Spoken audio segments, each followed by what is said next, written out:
Ya, untuk analisis Smart PLS, jadi yang pertama kita lakukan adalah persiapan datanya terlebih dahulu. Jadi nanti data ini kita rubah dulu formatnya ke dalam CSV. Untuk caranya seperti ini. Kita copy dulu ya seluruhnya. Nah, seperti ini. Kita copy. Kemudian kita buat file baru. Karena nanti data CSV ini yang akan kita masukkan ke dalam aplikasi Smart PLS. Klik kanan, paste value. Nah, kita hilangkan ini ya, kuesioner dan nama variabelnya karena tidak digunakan, kemudian di delete, lalu kita save. Caranya seperti ini, file, save as, browse. Nah, kita bisa simpan di folder yang kita inginkan ya. Kita tulis saja untuk nama CSV seperti ini, data CSV. Kemudian untuk save as type, nah kita klik, kita pilih ini ya, CSV UTF-8. Kemudian kita save. Seperti itu untuk cara membuat file CSV-nya. Karena saya sudah buat, nanti kita gunakan data yang saya buat saja, yang ini. Oke, caranya seperti itu. Setelah file CSV terbentuk, kita buka aplikasi Smart PLS.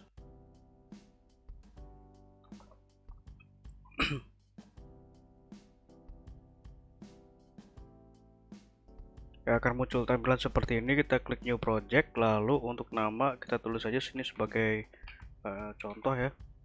Nah, lalu create, kemudian import data file. Nah, ini kita klik, kita masukkan data CSV yang sudah kita buat tadi. Nah, ini open, lalu klik import. Nah, ini tandanya data sudah masuk ke dalam aplikasi Smart PLS. Ini kita bisa back, lalu ini ya, create model, model type PLSM, model name kita tulis saja di sini adalah model 1. Save.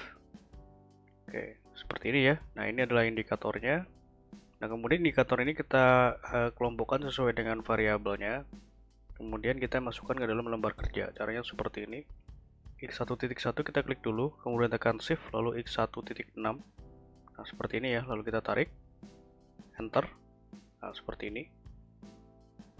X2 juga sama.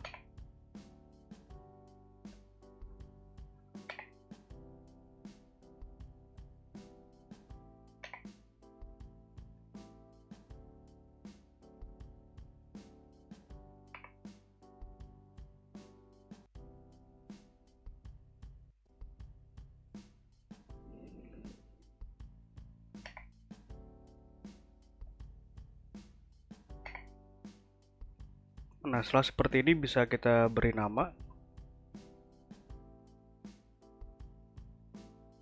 Nah, untuk memberi namanya seperti ini ya, kita percepat saja. Nah, ini kita copy, double klik, paste, nah, apply.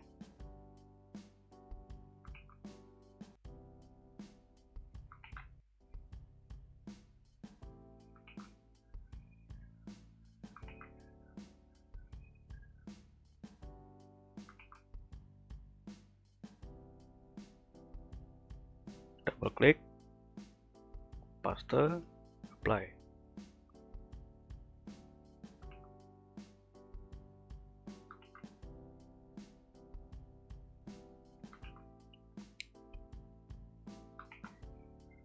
Nah, kemudian setelah seperti ini kita susun sesuai dengan model yang diajukan, seperti ini ya.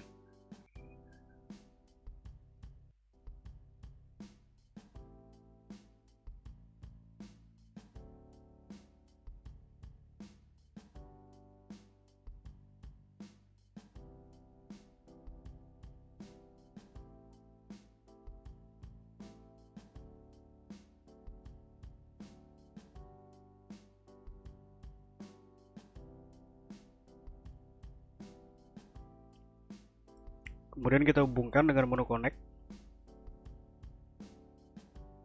Kita tarik garis sesuai dengan hipotesisnya.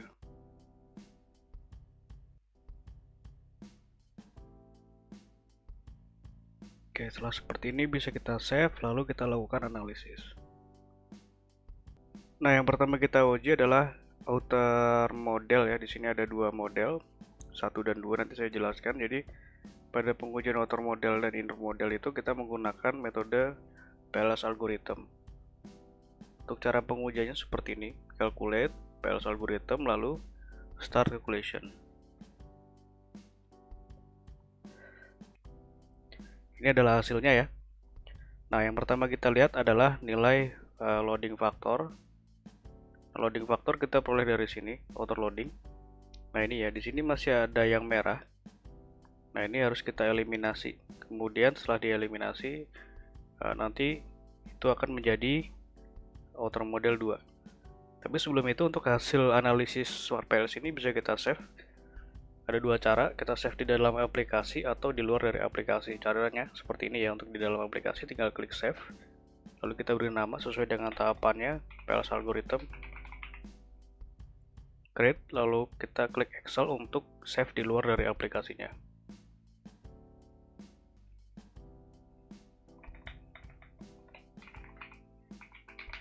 Nah, seperti ini, lalu klik save ya. Jadi seperti itu cara menge-save-nya. Di sini sudah saya kelompokkan sesuai dengan folder pengujiannya ya.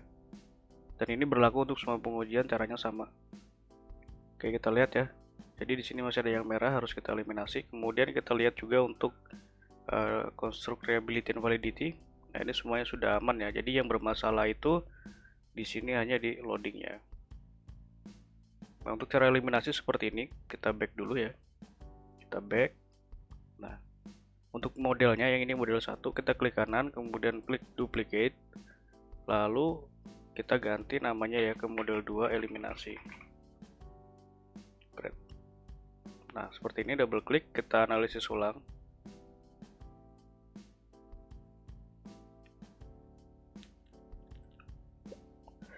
Nah, untuk analisis, jadi yang kita eliminasi itu adalah yang terkecil terlebih dahulu ya.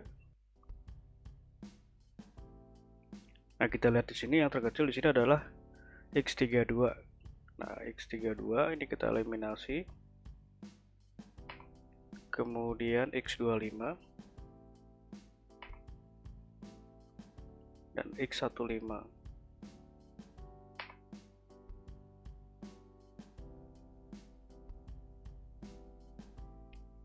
Nah, untuk model 2 ini bisa kita save, lalu kita uji sama ya PLS algorithm lagi. Kita lihat untuk lihat outer loadingnya. Ini masih ada yang merah. Kita bisa back. Kita hapus ya yang merah ini.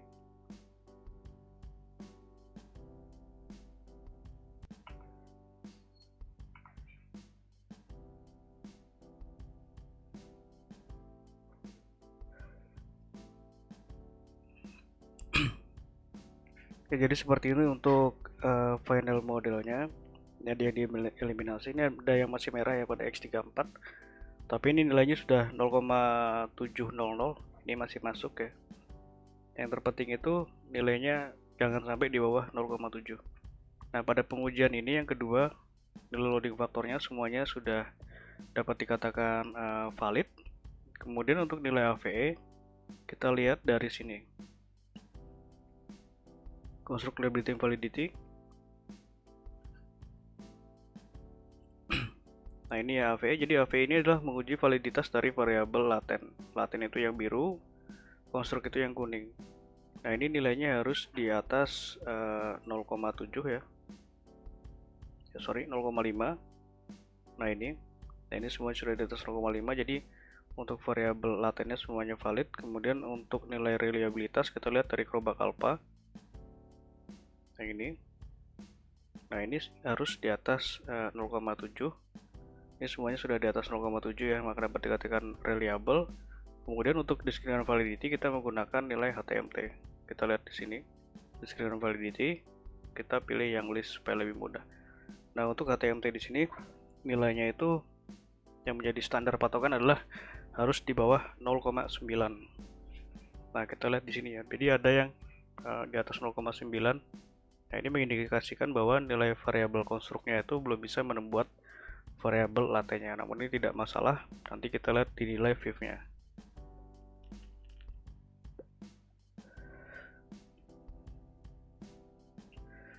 Nah, untuk pengujian inner model, di sini ada nilai codes of fit of index ya. Nah, ini adalah uji tambahan yang saya lakukan. Biasanya ini diminta atau tidak ya, tergantung dari dosennya. Di sini ada rumusnya, nanti bisa diikuti seperti itu. Dari ini adalah nilainya ya, GOF-nya adalah 0,825, ini masuk ke dalam kategori tinggi. Jadi model penelitian ini telah memenuhi kriteria syarat untuk digunakan sebagai uji hipotesis.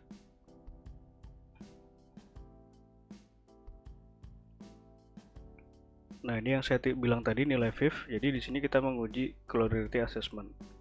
Nah, jadi apakah variabel latennya itu memiliki masalah multicollinearitas atau tidak? Nah, kita lihat di sini collinearity statistik, kita gunakan yang inner model list. Nah, ini ya. Jadi nilai ini harus di bawah 5. Nah, ini semuanya sudah di bawah 5, maka dapat dinyatakan tidak terjadi masalah multicollinearitas. Nah, ini ya. Jadi dari data VIF ini bisa mengcounter nilai dari HTMT ya, artinya masih dalam kategori toleransi.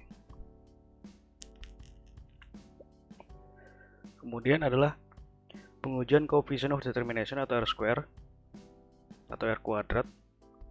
Kita peroleh dari sini R-square. Nah, ini ya nilainya. Nah, ini menguji besaran pengaruh variabel independen terhadap dependen secara simultan atau bersama-sama.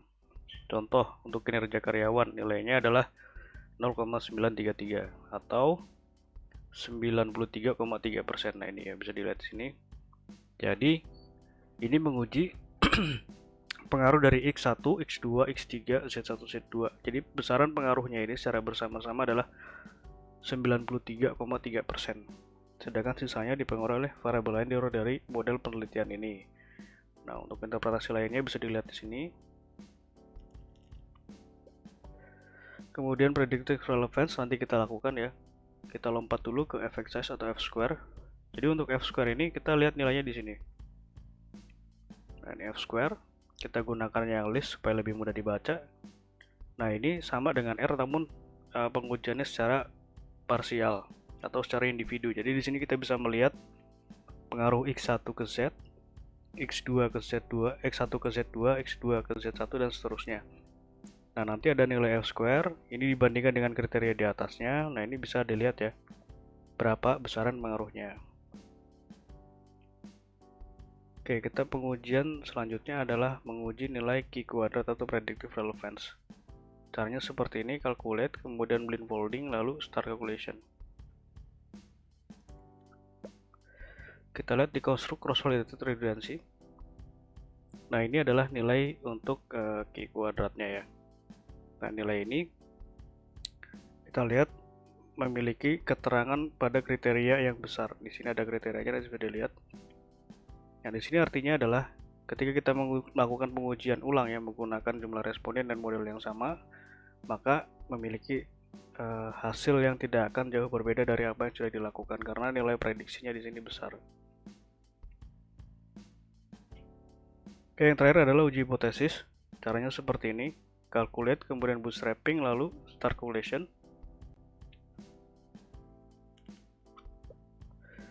Nah, kita lihat nilai dari Poisson coefficient. Nah, ini ya. Ini adalah nilai Poisson coefficient-nya. Jadi di sini ada dua nilai yang kita perhatikan, yaitu nilai original sample dan nilai dari p-value. Jadi original sample ini mengetahui apakah pengaruhnya itu positif atau negatif, kemudian original p-value ini menguji apakah pengaruhnya itu signifikan atau tidak. Nah, dikatakan signifikan jika nilai p-value-nya ini lebih kecil dari 0,05, dan ini untuk original sample pengaruh positif jika tidak ada tanda negatif di depannya.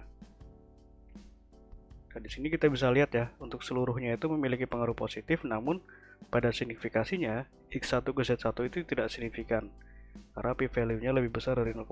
Kemudian X1 ke Z2 tidak signifikan, X1 ke Z1 signifikan, dan seterusnya seperti itu. Ada kesimpulannya nanti bisa dibaca. Ya, seperti itu ya untuk analisisnya. Terima kasih.